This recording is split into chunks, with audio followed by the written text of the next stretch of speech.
Hi, Chris. Yes. Detective Chris Wagner from Carver County Sheriff's Office.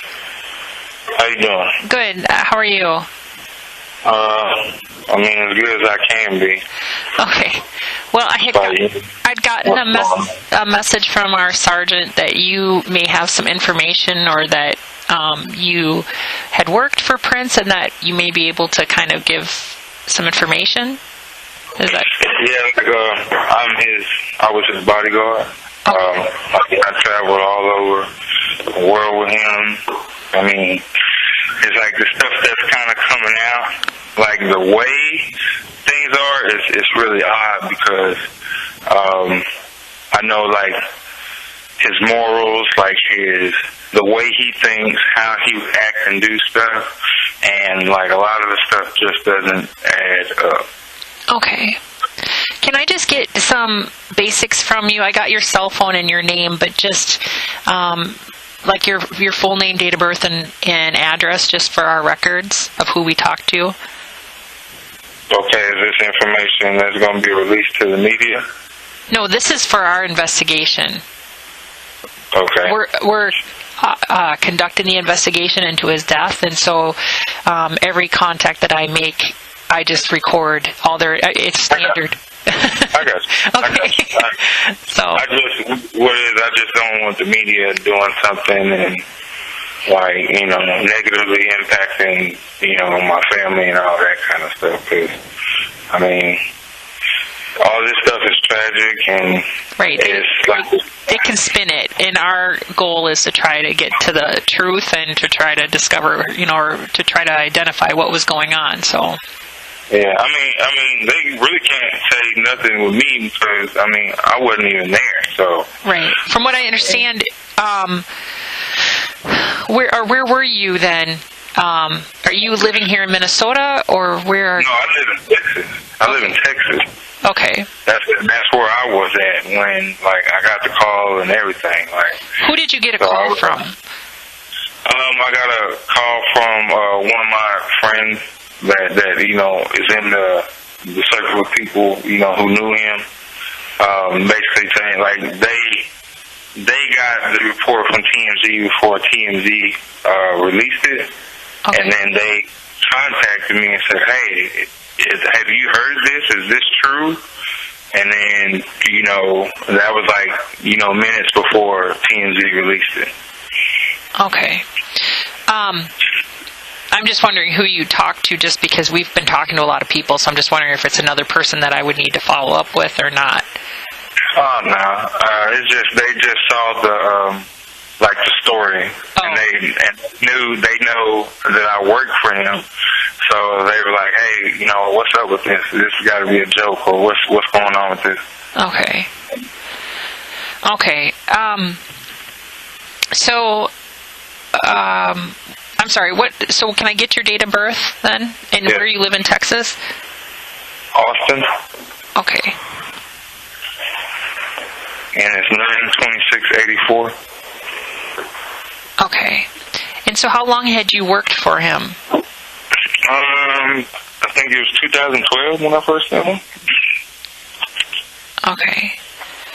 And was it just you, or who else were you? What? It was just me, as far as security. Yeah. And then, if he was at home, he would stay at home with, like, it'd be him and Kirk. Kirk was his good friend. He's the guy that took care of the property, when he was away and all that kind of stuff. And then, like, if they had a little party or something, they'll get, some local guys, just to come and, manage the doors and, stuff like that. But okay. So you would do the on the road stuff? Yeah, then? Like whenever he wanted to leave his house and go somewhere, I was the one that was going with him.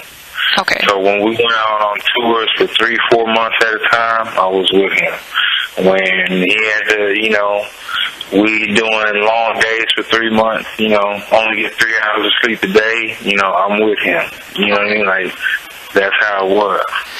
So what was his, I guess, I understand he was kind of a night owl, kind of, so to speak, or he'd be up.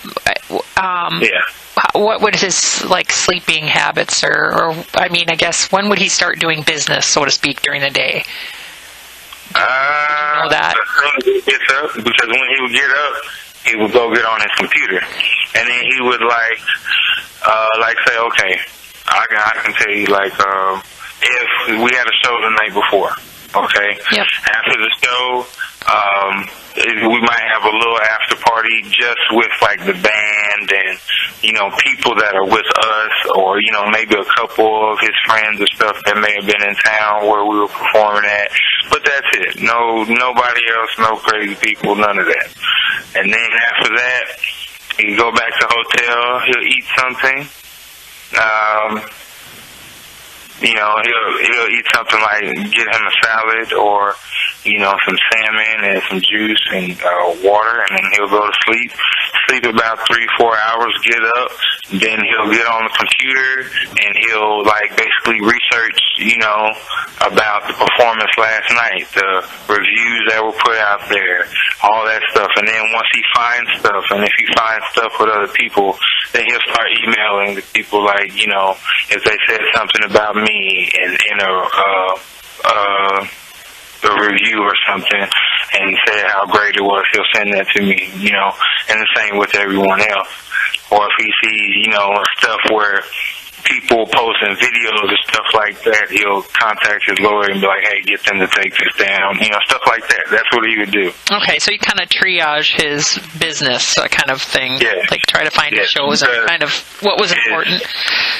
Because the way he viewed things was, people have taken my identity and everything that I've done for so long, you have to be on top of it.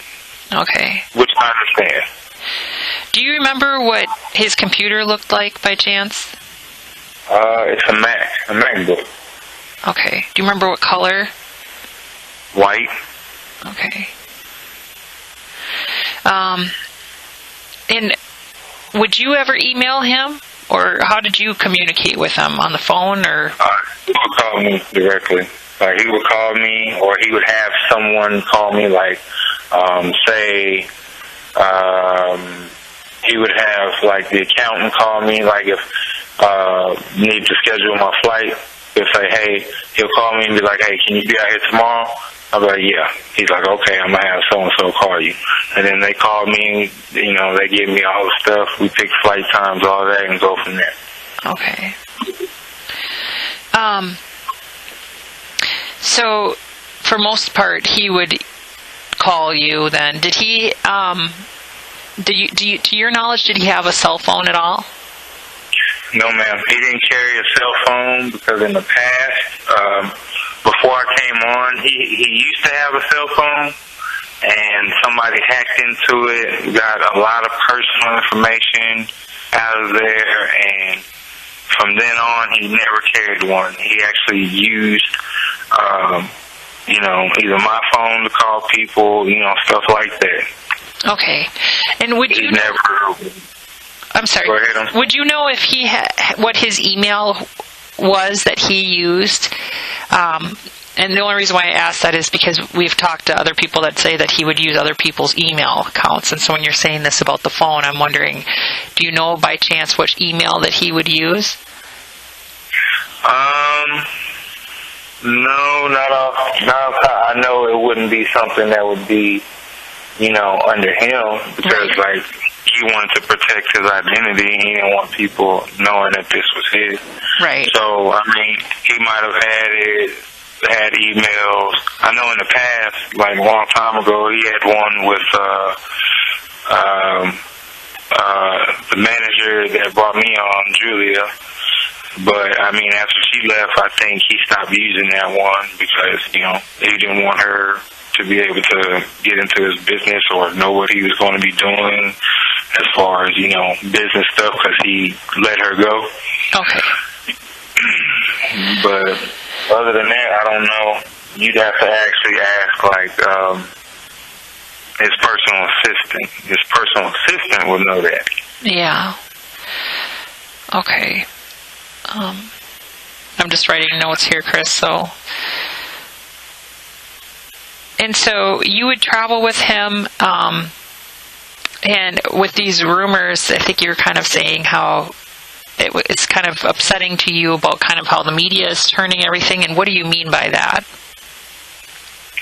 Like, I mean, all our greats, when they pass away, it's, immediately, like it wasn't even, anything. Immediately, it's always,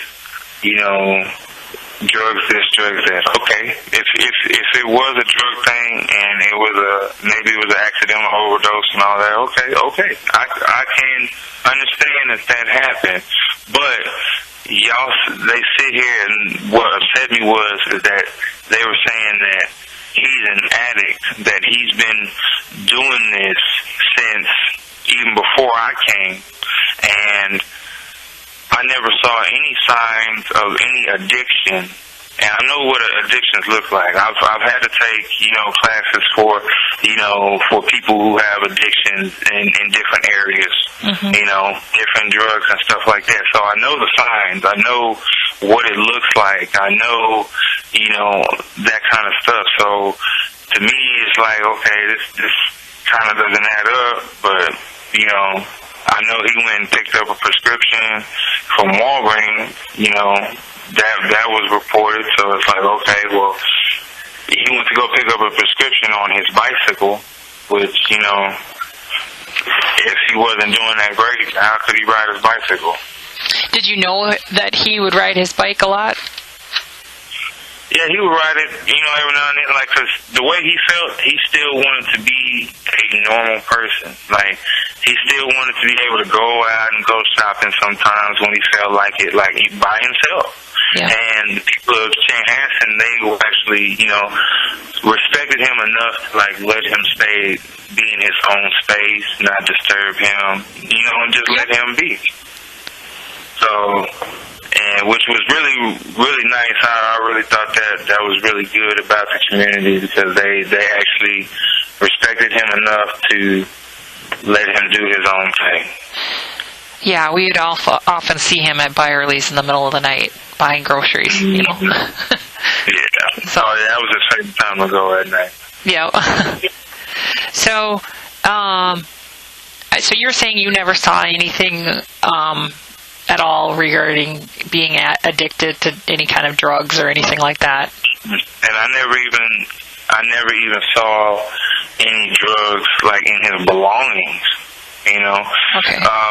Because, like, when he was okay, I would have to make sure that he was make sure everything was together. Like, even when he's ready to go, and I get him, into the vehicle, I still go back, I check the room, I check to see if anything's left behind, because, people can take something and put it online and sell it, and, all this kind of stuff. So it's my job to make sure that everything is accounted for, not just with him, but with the band, all of that. That's what I would do, because information, whatever it may be, it could be about a show, it could be about, personal life stuff, it could be whatever, I made sure that nothing was left behind, clothes, shoes, jewelry. Because if they know it was Prince, then it would be worth something, so. Exactly. Okay. And he's already had his identity sold so many times, so, yeah. What do you mean he had his identity sold? Like, what I was saying earlier, how people would take, like, say you take a picture of him. Yep. And then you go and you make these canvas paintings of him, or T-shirts, or... Oh, gotcha. Stuff that wasn't authorized through him. Yes. Okay. So you would pack his bags then and things too? Mm-hmm. Okay. Did you pack his bags in Minnesota, or like just when you guys would be on tour, just making sure? When we're on tour, like when we in Minnesota, he would pack them, bring them downstairs, and I would just load them up in the car, that type stuff. But when we're on the road and stuff, like, wake him up, he may be behind running to get to the plane and help him get his stuff together. You know what I mean? Like, but I never saw anything like pill bottles, pills, stuff like that. Okay. You know what I mean? That's what I'm saying. That's why I was bothered by what the media was saying, that, he's been addicted for all these years, because other people were trying to say that stuff when, he might have, in the past when, he was young, he might have did, drugs and stuff like that. You know what I mean? He might have, but I know once he, kind of turned his life around and started actually being more for people and not himself, his whole thing was to inspire everyone and all that. Now, like I said, I've never seen anything in my entire time being there, because I feel like if you're taking pills, opioids, or whatever, you're going to be drowsy all the time. You're going to be, in and out, falling asleep. You're going to be, slurring your words, all that. Something's going to show. But never seen any of that. This guy had more energy than all of us put together.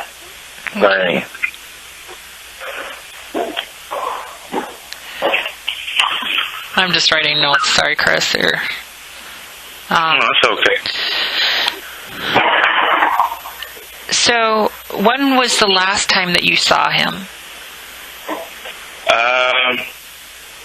I think it was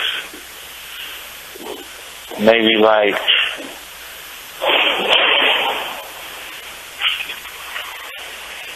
maybe a month before the Atlanta thing, because he was only supposed to go down there to see a friend perform, but he ended up, doing the show. He ended up being kind of last minute. And, I even asked, hey, you want me to come out there? And it was like, nah, it's okay. I was like, okay, well, enjoy it. Because at times he would, send me home. He's like, hey, you haven't gotten to see your kids. You haven't gotten to, spend time with your family. Go ahead and go home. Don't worry, I'll have Kirk or somebody else go with me to different places, which I think he had Kirk go with him to Atlanta. So when it wasn't you, it was Kirk then, for the most part? That was as of recently, ever since went to the White House. Okay. Then he would start bringing Kirk along again. You know what I mean? Oh, up until that point, Kirk wasn't going along? The White House, that was last year, right? Yeah, that was recently, last year, after we came back from Canada. Yeah. So it was Canada, and then it was D.C., where he performed at the White House. And then everybody came back home. Okay. And why did he start bringing Kirk along with? Honestly, I can't even say. Maybe he just wanted him there, because they've been friends for over 30 years. Yeah. So I'd say maybe he just wanted him there, or to experience the different things, going to the White House, going to, doing all that stuff. So, that's all I could think of. So Kirk wasn't somebody that, and I've talked to Kirk, but he wasn't somebody that would usually travel with him. It was just kind of a recent thing, again, because I know he was a dancer way back, back a long time ago, he said in the 80s, was on tour, and then being in the band and things like that. But so he didn't, and then he kind of did. Kirk really didn't like the tour and stuff anymore. And he's like, I've done it for years and years and years. I don't want to do it anymore. Right. As far as, touring all over the place and stuff. Something that's in Minnesota, yeah, he'll go to that, Okay. Something that's like that. But as far as, going London, Dubai, all over the, United States, he's like, nah, I'm a little too old for that now. I just want to, sit there. And I think that's why he took care of Paisley Park. Okay. To stay home, kind of. Yeah. Okay. So you weren't with then in Atlanta. Do you know if Prince was seeing anyone, like Judith Hill or anybody? Was that any kind of girlfriend or just a singer? Or? No, she's an artist under the label. Right. Judith is an artist under the label. I mean, they weren't dating. He wasn't seeing anybody, Okay. He's friends, with a lot of women and men, Yeah. Yeah, but nobody that you know of that we should talk to that would know of him personally, or, anybody. Like intimate. Yeah. Yep. No. Okay. No. Would you know how to get a hold of Judith by chance? I could reach out and get information. If you would want, or even if you could contact her, and she's just somebody that I would like to talk to because I understand she was in Atlanta with him. And we haven't interviewed her yet. I don't have her contact, and a lot of times people think that, we're the media or somebody else, and so unless they reach out to us like you did, it's really hard for us to interview people because, they see a phone number and they don't know if to believe it's the cops or not, really, so. Well, see, this is what I did was I actually, at the funeral, I spoke to Hennepin Sheriff. Oh, okay. And I said, I need the detective's information that's over the case. And he was like, well, that's in, Harbor County. He's like, but let me go ahead and call. I'll get that information to you real quick. Oh, okay. So you were up here then on Sunday? Yeah, I was actually, I was there on at the funeral. Okay. And the interview on CNN with me. Okay. Well, yeah, Chris, if there are people that you think that we should talk to or that would have information, I can give you my number and my name again. If you could pass that on to people if they have any reason to talk to us, because it's, like I said, it's hard to reach out because I don't think a lot of these people that were in his circle, either A, they don't want to talk, or B, they don't believe that, when people, I'm sure they're getting, contacted by everybody. Everybody, like people have popped up, like contacting me on my email, and I just opened a new email. Like I haven't even given that out like that. Like, so right. How did you find me? How did you contact me? How are you showing up at my house or at the grocery store asking me questions, or when I get off the plane? Like it's kind of hard. But this is I have a. Like, okay, y'all found him in the elevator, correct? Yep. Okay. He didn't ever use the elevator. Okay. Like, ever. Like, when I tell you, like, I know his beliefs. Yep. He believes that the elevator was the devil or created by the devil. So he would never use it. He would always take the stairs. He never would get in there. You would never see him. He wouldn't, anything. And you can even ask any of the security that actually did, was there in at Paisley Park during events or anything. He never used the elevator. So it was like, for him to be found in the elevator, that's like, okay. I mean, I'm not saying that it's not possible. Anything in this world is possible, but it's just like, okay, that's odd. And then to say that found pills on him and stuff, the man didn't even have pockets. He don't even, like, when it came to carrying stuff, I would carry his money. He would give me like, $3,000-$4,000 to, like, if we had to go out to eat, if he wanted to take some friends, because he didn't have pockets to carry this stuff. So I would pay, all of that for him. Okay. So it's like, okay, that's weird, but hey, Well, I can't add or talk about that part of it. There's only certain things that we've released to the media, obviously, because, everyone wants to know kind of some of the stuff that's been going on. But it's helpful to get those kinds of takes on what you've seen, too, for our help, to try to put it all together. So,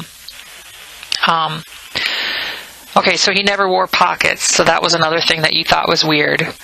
So his pants never, they just were designed he wouldn't wear jeans, things like that. That's what you're saying. Never wear jeans, like the stuff that you would actually see him performing in. Yeah. You know, that's the kind of clothes and material that he would wear. Like, you know, so it's like, no, he didn't have pockets like that. Like, you know, always jokes and was like, yeah, he got on his ice skater outfit. You know? Okay. But, you know, but that was him. He could do it. He could pull off anything. You know what I mean? Like, Yep. Okay.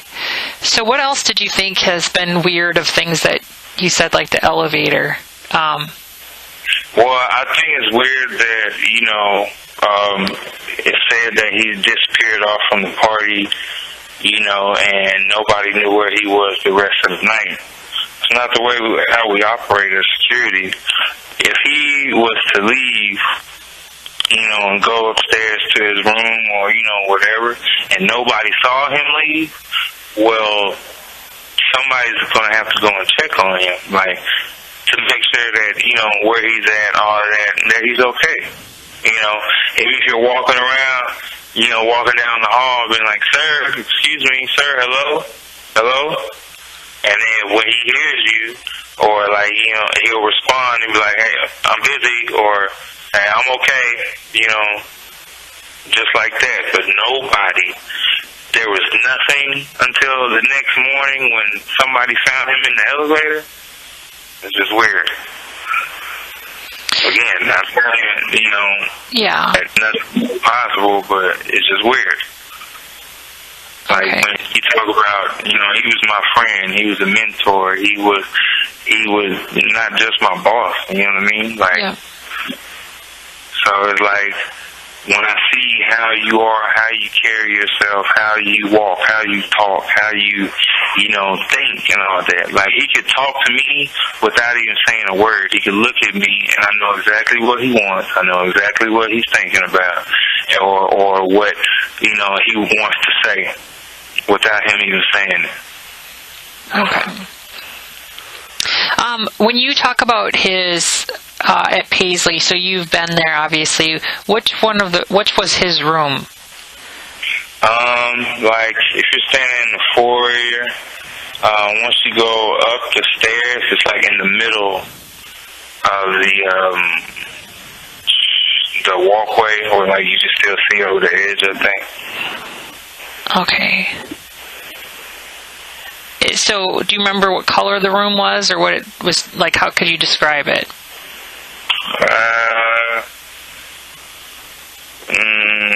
No, not offhand.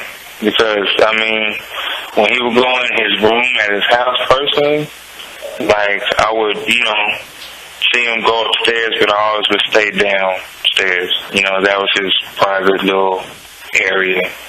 Okay, so you never were in his bedroom? No, like, only time I would be in his room and stuff is whenever we were away from Paisley. But when he's at Paisley, I gave him, you know, his privacy and, you know, all that. Okay. And so, there's obviously lots of rooms, so I was just trying to get a description. So you're describing it as, like the, how did you describe the middle of the walkway? I guess I don't understand. Yeah, like, okay, when you come up the stairs, it's like, there's a foyer in the middle. So it's like the couches and all that stuff down there. Yep. You come up the stairs and like you go to the left and then it goes right. Okay. Shoot. You have to go? Yeah, I had a boss, my other boss, wanted to talk to me real quick. Oh, all right. Do you want to call me back, or do you want me to call you back later? Well, I'll just telling you, but so like once you come up the stairs, you go to the left a little bit, and then it goes right because it's the wall right there, and then in the middle of that walkway right there, it should have been his room. Okay. Well, that helps us a little bit then. Like I said, it's a big place. So, did you know anything about his health history at all, or any problems that he had? I mean, he's only had stuff like, flu, stuff like that, like head colds maybe, stuff like that. But he knew, like, when it came to like getting himself better, he knew what to do. Like, he'd go, when he was feeling sick, he would go get some raw honey. He'd eat a spoonful of that a day, and like it would help him be better. Eat juice, water, fruit, taking it easy. Like, he knew what to do. Like, so even if we were out on the road, he knew what to do to make himself better. Did he ever go to the doctor that you know of? Sometimes he had a doctor come out on the road, but they would give him stuff like a B12 shot, to give him a little energy before the show, and so he isn't feeling so bad. You know what I mean? Yeah. Do you know who that doctor was at all, or where he was out of?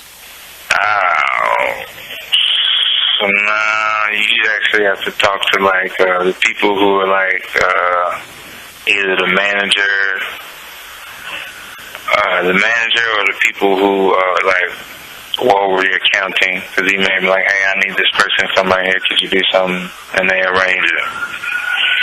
Do you know who his accounting or manager would be? Phaedra. Okay. Okay.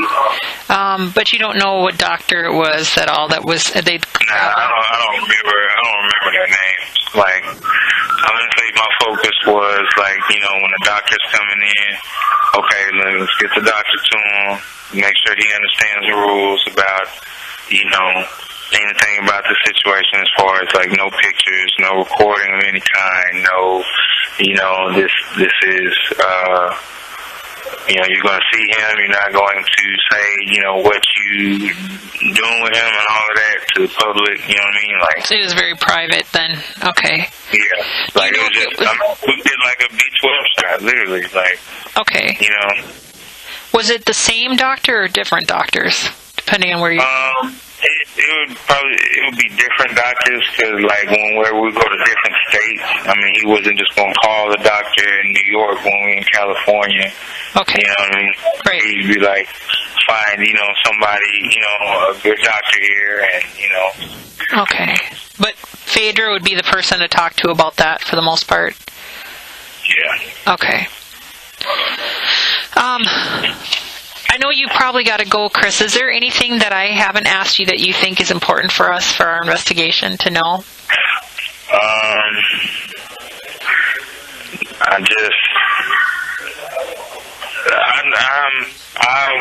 just like asking this, if you're in your own house, are you carrying around your medicine? No. Yeah. Okay. Or is it somewhere in your house, wherever? Like, I've never known anyone just to carry around their medicine. Okay. And you've never known of him to have any prescription medications or any kind of drug problems or anything like that? No. No, okay. No, ma'am. Like, okay. I mean, if he had any drug issues before, he said, back in the day, yeah, I used to, do drugs and stuff. But that was when he would always say that's when I was lost and I didn't know what I was meant to be, and that type of stuff. Okay. So if I had to talk to anybody that would be the closest to him, who would you say I should talk to?